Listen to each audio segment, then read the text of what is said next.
Bonjour très chers internautes, mes très chers compatriotes. Une petite courte vidéo. La semaine du 21 mars 2025, la semaine à laquelle j'ai perdu ma petite sœur, Chako, j'ai été contacté par l'un des responsables du M23 afin que je puisse adhérer à ce mouvement politico-militaire.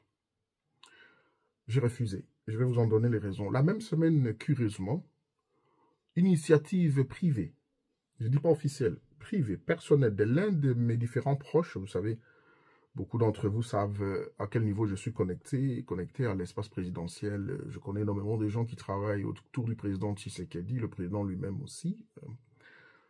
Cette personne a pris l'initiative cette semaine-là de m'intéresser si je pouvais recevoir l'invitation du professeur Ebérand Kolongele afin que j'apporte ma petite modeste expérience dans les consultations. Une fois de plus, j'ai refusé. Et je vais vous en donner ici les raisons. Mais dans un premier regard, j'aimerais d'abord vous remercier très sincèrement, mes chers internautes, parce que lors de la disparition inopinée de ma petite sœur Chako Choucha, vous nous avez manifesté, à moi-même, mais ainsi qu'à toute la famille Choucha,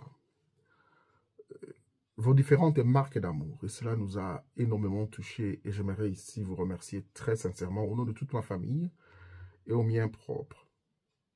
Chako était témoin de Jéhovah et que donc elle nourrissait l'espérance de la résurrection. Et je suis fermement convaincu que son Dieu se rappellera d'elle au moment de la résurrection. Merci infiniment. Je reviens à cette information à double volet.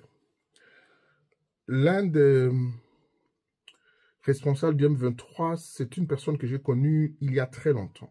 Je ne donnerai pas les indications ici, pour des raisons de confidence, mais j'ai voulu pour des raisons de ma propre conscience, avant que les informations ne puissent fuiter de façon considérée, que tout le monde puisse commenter dans tous les sens. Vous avez une vidéo brute, parce que chez nous, il n'y a pas de publicité, il n'y a pas d'illustration, afin que ça soit authentique, et que je vous donne, pour des raisons de conscience personnelle, les raisons pour lesquelles j'ai refusé l'offre de Kinshasa, mais aussi de Goma, je veux dire l'offre de Kigali. D'abord, j'ai parlé à mon interlocuteur de Goma, qui m'a appelé par un numéro masqué, que je ne pouvais pas marcher avec le M23 pour des raisons de cohérence personnelle et de constance dans mon combat. Je lui ai posé plusieurs questions auxquelles il n'a pas répondu. Qu'est-ce qui a changé aujourd'hui pour que je puisse adhérer, moi, Timothée Tchaombo Chouchaou M23? Qu'est-ce qui a changé? 10 millions de morts? Y a-t-il justice? Et les revendications de Kigali, de Kampala, du Kenya que le M23 porte, cela a changé? Non. Et pour la forme, le M23 AFC sous la forme Nanga aujourd'hui, parce qu'il m'a dit, mais non, c'est Corneille Nanga qui a la tête, mais non, celui qui gère, c'est un pantin. Je lui ai dit que Corneille Nanga n'avait pas le charisme d'un leader politique. Et qu'il a énormément manqué du respect au peuple congolais, et lui et Joseph Kabila. Lorsque les aspirations du peuple congolais ont été incarnées par Martin Fayulu, ils ont bloqué Internet, coupé Internet, le ministre Meri Okunji en sait quelque chose, pour fabriquer des résultats qui ont proclamé le président Tshisekedi qui devient le monstre qu'ils ont créé eux-mêmes, et qu'ils ne savent plus maîtriser. Ça, c'est dans la forme. Il n'y a pas de considération, ni du respect envers le peuple congolais. Et du coup, Nanga pouvait-il, après avoir créé son parti politique, parce qu'il sait ravir les mines, dans 6 mois, il pouvait avoir une armée? Non, c'est l'armée du Rwanda. Donc, s'il y a 10 ans, je reprochais Joseph Kabila dans ses acquaintances avec le Rwanda, etc., je ne vois pas pourquoi aujourd'hui, tout du coup, le M23 devient fréquentable, de mon point de vue. Et Joseph Kabila devient fréquentable, de mon point de vue. Et même s'il faut que je reste seul, et que je reste en exil même pour le reste de ma vie, je resterai constant sur ces positions-là. Autant il faut neutraliser le président Tshisekedi, les chasser du pouvoir, mais démocratiquement, autant il n'y a aucune crédibilité dans Joseph Kabila, moins encore du M23. Et j'ai posé la question à mon interlocuteur.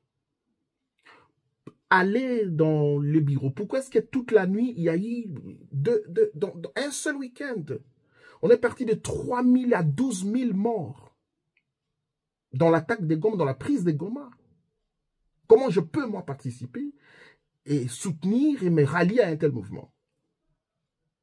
Et j'ai demandé à mon interlocuteur de Goma Pourquoi est-ce que les archives de l'armée, de l'ANR, de la DGM, des services de renseignement sont toutes transférées au Rwanda? Oh non, non, ce n'est pas une vraie information. Je dis, mais la plupart d'archives stratégiques sont au Rwanda. Même les archives de Bukavu, vous qui suivez cette vidéo, partagez-la massivement et que les gens aillent dans les services sensibles de notre pays. Chaque fois que le Rwanda arrive dans une de nos villes ou dans un de nos villages, il prend les archives.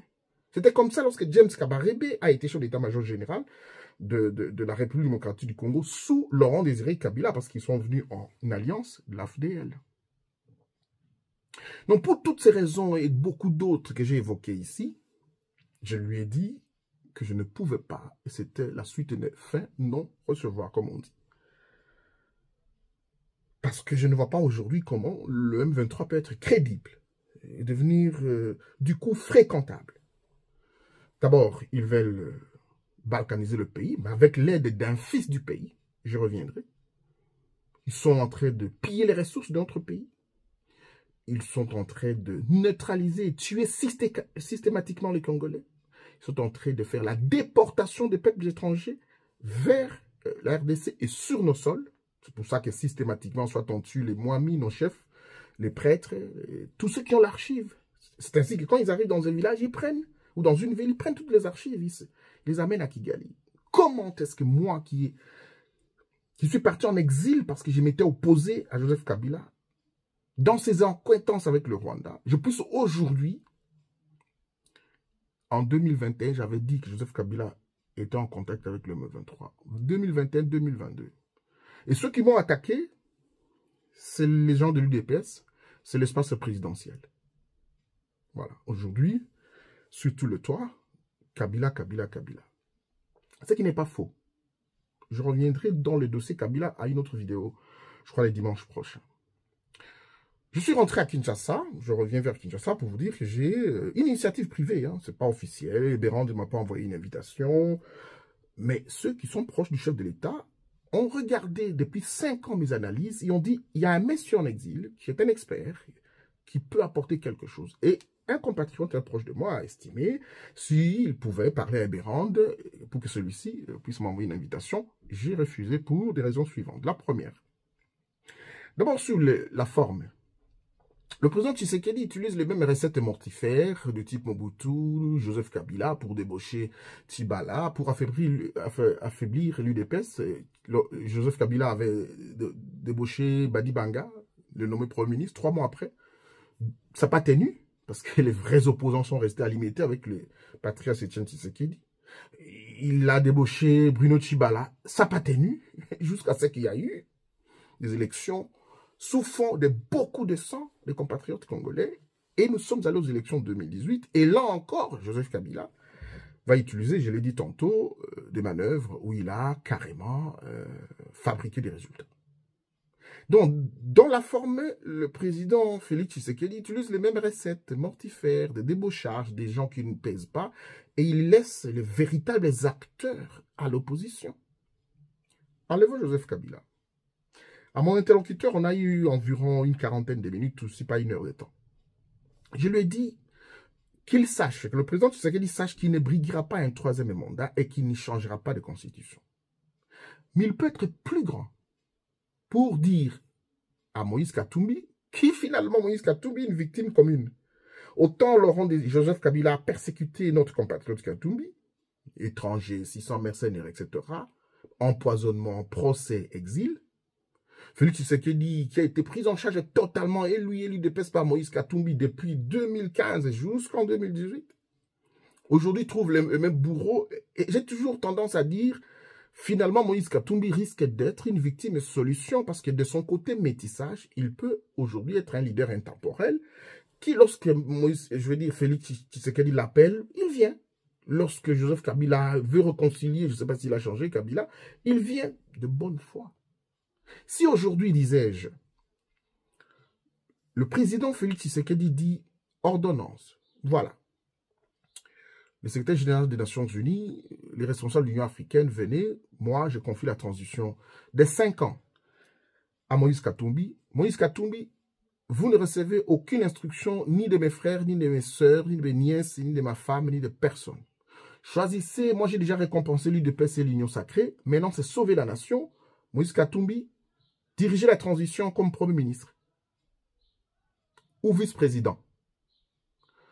Alors, Martin Fayulu, entré comme président de l'Assemblée nationale, parce qu'il y a dissolution. Nous faisons la dissolution, on fait une transition. Pas de 2 ans, 3 ans comme on dit. Une transition de 5 ans. On n'a pas à courir pour imiter l'Occident qui dit non, une transition, c'est pas leur affaire, c'est nous. Une transition de 5 ans, à la tête de laquelle se trouve un vice-président ou un premier ministre, Moïse Katumbi. À l'Assemblée nationale, nous avons Martin Fayulu, parce que ce sont là les opposants, les vrais opposants de ce pays-là. Et nous prenons le vice-premier ministre, ministre des Affaires étrangères, Dr Mukwege, qui est notre ambassadeur naturel. Et il dit au peuple congolais et à ses compatriotes, je ne me représenterai plus en 2028 ou à la fin de la transition. Vital Kamere, occupe-toi de l'Union Sacrée et tu es mon dauphin. Parce que nous sommes convenus que tu puisses me soutenir. Et moi, l'appétit venant en mangeant, j'ai pris 2 mandats. Mon cher, je te soutiens. Tu seras le dauphin de notre famille politique. Nous allons résoudre la question de l'Est. Joseph Kabila va s'isoler avec son M23 et le Rwanda. Ça ne sert à rien de tourner à rond, tu sais qu'il partira de gré ou de force. Mais les idées que nous donnons ici, c'est lorsque nous pensons qu'il y a des gens qui peuvent placer la République, la res publica, au-dessus de leurs intérêts personnels. Parce que Félix Tshisekedi est aujourd'hui, et sa famille, ils sont milliardaires.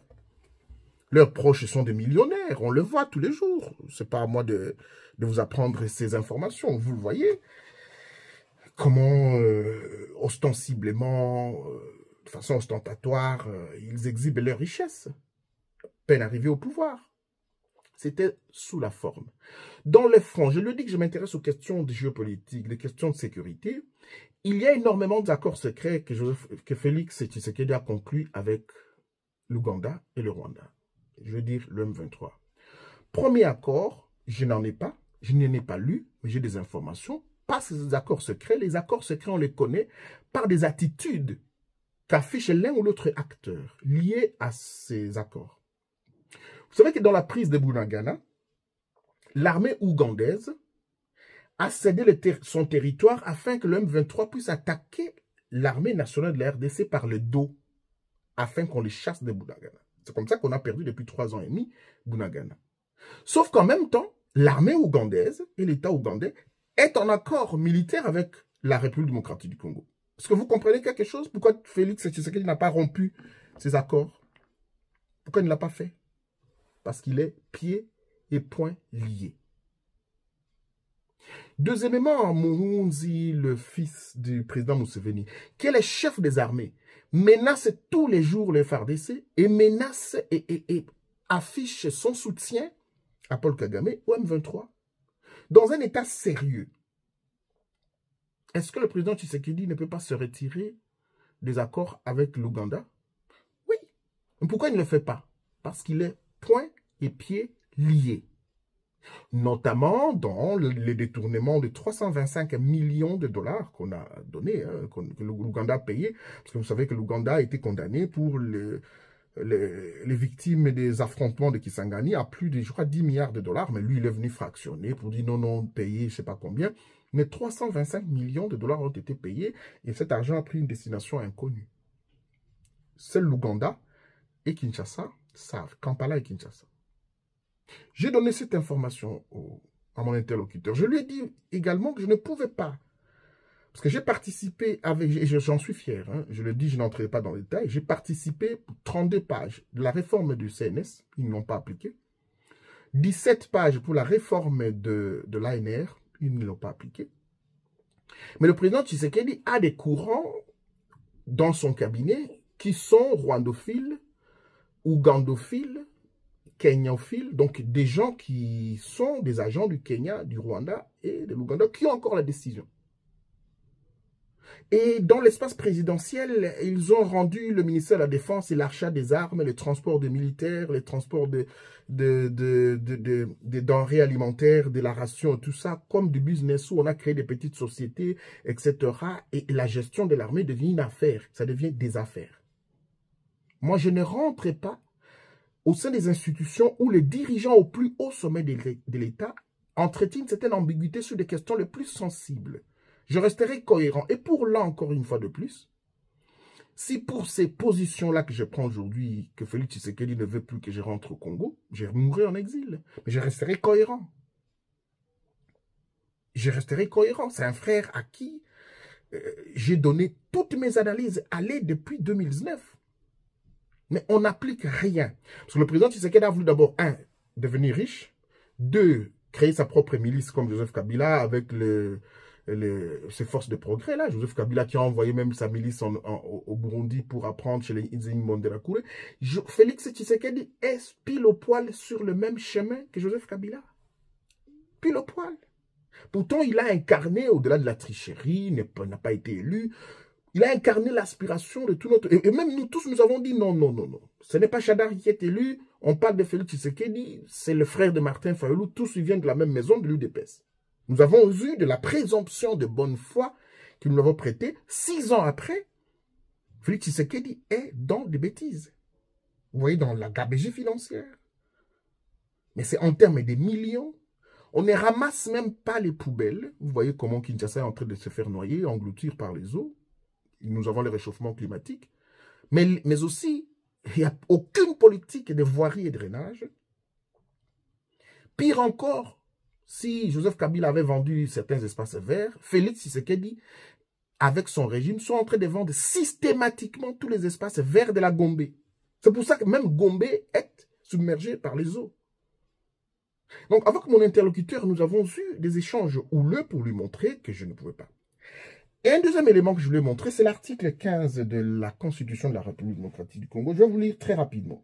Les traités et accords internationaux régulièrement conclus ont, dès leur application, une autorité supérieure à celle de loi, sous réserve pour chaque traité ou accord de son application par l'autre partie. Vous savez que l'EAC, l'Ouganda, le Rwanda, le Kenya, c'est la base arrière du M23. Ces pays-là sont des bases arrière du M23.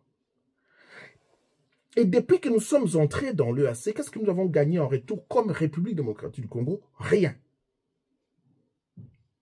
Or, le piège, c'est que les traités et accords internationaux, l'adhésion notamment à l'EAC, sont supérieurs à nos lois. Les lois, dans l'OCJ, Organisation de compétences judiciaires, nous avons la Constitution, nous avons des lois, nous avons la jurisprudence et nous avons la coutume.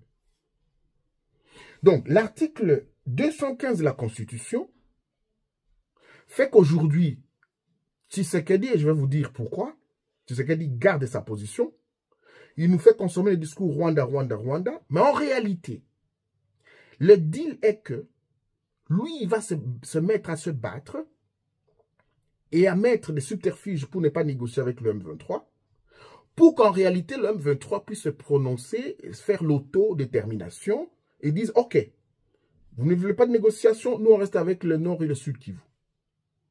Et au regard des articles 115 de la Constitution, ces traités-là sont au-dessus de nos lois. Et donc, le M23 aura raison de par cet article, mais aussi de l'article 4 de la charte de l'EAC, East Africa Community, qui dit l'EAC peut, à l'intérieur d'un peuple, venir disposer des terres afin de donner à un peuple minoritaire. En d'autres termes, le M23 qui parle aujourd'hui des Tutsis qui seraient persécutés en République démocratique du Congo ira à l'EAC pour traduire la RDC en justice et l'Union africaine, les Nations unies vont constater et vont devoir prendre acte de ces accusations. La question, pourquoi Félix Tshisekedi ne quitte pas l'EAC? Il est poing et pied liés, c'est le deal. On dit Joseph Kabila va rentrer par Goma. Oui, mais c'est le deal. Il n'y a que nous, de cette manière-là, ostensiblement, avec le mot le plus clair pour vous dire que si Joseph Kabila avait dit « Je n'ai pas réussi à changer les Congolais », en réalité, il voulait dire « Je n'ai pas réussi à balkaniser le pays. Il faut un fils du pays pour balkaniser leur propre pays. » Voilà pourquoi, aujourd'hui, c'est notre frère par ses attitudes. Il ne rompt pas les accords militaires avec l'Ouganda, qui donne des informations au M23, et il ne rompt pas les relations, notre adhésion à l'EAC, parce qu'il est pieds et poings liés. Si le président de la République, parce que c'est lui la seule autorité pour ces deux questions-là, voudrait me contredire, qu'il me contredise par rompre, je ne demande pas de faire la guerre à l'Ouganda, suspendre les accords militaires, se retirer de l'EAC, la vice-première ministre, je dis ministre de l'État des Affaires étrangères peut prendre, et même la première dame peut aller, je veux dire la première ministre peut aller déposer ce document à l'EAC. Tshisekedi ne le fera pas. Parce que c'est le deal. Voilà pourquoi j'ai dit clairement que je n'y vais pas. Et il y aura énormément de morts. Parce que lorsque je vous donne ce secret, Tshisekedi sait maintenant que c'est lui qui va balkaniser ce pays-là. Ce n'est pas le M23. Et lorsqu'on dit non, il n'y a pas un accord secret avec le M23, il y a des accords secrets entre le M23 et Félix Tshisekedi. Je vous donne encore un indice et je termine ma vidéo par là. En 2019-2020, 2020-2021, ils ont hébergé le M23 à Kinshasa. Il y a eu des pourparlers sous instruction du président de la République. Première résolution, Claude Ibalanki, conseiller et coordonnateur de suivi des accords de la région des Grands Lacs, avait pris un communiqué pour amnistier, c'était une décision, pour amnistier tous les leaders du M23. Pourquoi? Parce qu'il y a eu des accords secrets écrits. Donc Tshisekedi ne viendra pas au dialogue avec le M23, c'est pourquoi il dit que ce sont des pantins. Oui, c'est vrai, ce sont des pantins, ça c'est sûr. Mais parce qu'on va lui opposer ces accords-là. Mais ces accords-là, ils ne vont pas les publier, ils vont aller à l'EAC. Interdire leurs demandes pour des terres. Mais lui va dire, allons, enrôlons-nous dans l'armée, allons lutter contre... Oui, mais tant que lui-même, c'est lui-même qui a des accords secrets, il fait tuer des militaires de cette manière alors qu'il est en accord secret avec l'Ouganda et les informations des FARDC dans des opérations, on transmet au M23. Nos enfants vont au front, ils vont se faire tuer. Le premier responsable, c'est Félix Tshisekedi, qui veut le pouvoir pour lui et pour lui seulement. Pas pour la République. Moi, je ne cherchais pas un poste. Pas du tout. Je travaille, j'ai une petite entreprise en Belgique, je fais ce que je suis en train de faire. C'est pas ça le problème. Et qu'ils prennent des bonnes décisions, comme celle que j'ai montrée tout à l'heure. Un schéma, c'est facile. Il peut le faire. Il est devenu plus grand. Et nous autres, nous dirons, voilà un grand président, grand détail, grand esprit, qui a pris des grandes décisions, mais il ne le fera pas. Un dernier élément, je vous dis, il ne le fera pas. Pourquoi? Je vous donne un élément. Si Joseph Kabila, c'est avéré, moi j'avais donné ces informations il y a longtemps, hein, pour parler des 3 cas, Kaguta Museveni, Kabila et Kagame sont une personne. Si en réalité Tshisekedi veut vraiment poursuivre Joseph Kabila, qu'il abroge la loi portant statut des anciens présidents, il ne le fera pas. Pour 2 raisons. Premièrement, c'est un deal, parce que deuxièmement, lui-même en sera le bénéficiaire. Parce que Félix Tshisekedi est dans les crimes économiques, dans les mines, crimes financiers, gabegie financière, et il y a des assassinats, et même la trahison hein, qu'il est en train de faire, d'envoyer les enfants au front, alors que l'Ouganda, qui fait des opérations à Djougou, à Beni, est en train de prendre certaines informations, transmettre au M23. Félix Tshisekedi est le premier traître de la République pour les éléments de fait. On appelle ça des éléments factuels que je viens de vous donner. Mesdames, Messieurs, je parlerai de Joseph Kabila dimanche prochain. Et je vous demande de partager massivement cette vidéo. Vous savez, mes vidéos n'ont pas d'illustration. Mes vidéos n'ont pas de publicité parce que nous ne vendons pas nos informations. Je ne tire aucun bénéfice sur YouTube et sur ces réseaux sociaux. Ce sont des informations qu'on vous transmet à prendre ou à laisser. Mais je vous encourage d'aller sur notre page Quelle Afrique pour partager massivement et recommander notre vidéo à nos publications à tous nos compatriotes et vos amis à travers le monde. Mesdames, Messieurs, rendez-vous dimanche prochain.